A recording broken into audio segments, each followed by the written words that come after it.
Hi guys, today I'm going to show you how to do this quick and easy Dutch braided bun hairstyle. To start, I've parted the hair off to the side and I've left a few pieces of hair out to curl at the end. Now working on the left hand side, I'm just going to take a chunk of hair close to the part and I'm going to divide this into 3 even sections. And I'm going to cross the left strand under the middle and then the right strand under the middle. And then we're going to add a chunk of hair to that left strand and cross it under the middle.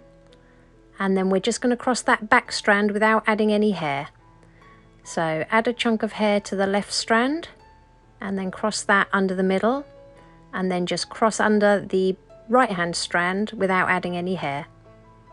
And then just continue braiding in this way, making sure that you angle the hair towards the middle of the back of the head and then stop when you've used up half of the hair and finish it off in a regular 3-strand braid.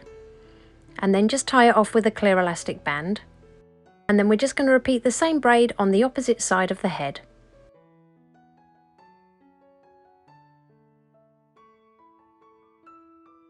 Add some texture spray to your braids. I'll pop the one I'm using in the description box below for you.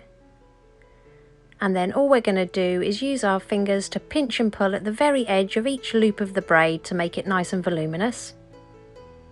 And then just repeat this on both sides of the head.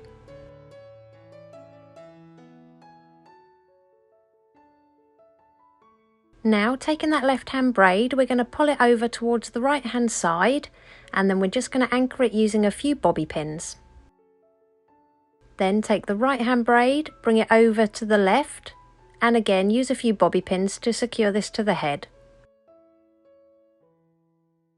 Pinch and pull at the hair at the crown to give it a bit of texture. Taking hold of the end of those braids, we're just going to cross them over each other and then just tuck the ends underneath. Next, use as many bobby pins as needed to secure that bun to the head.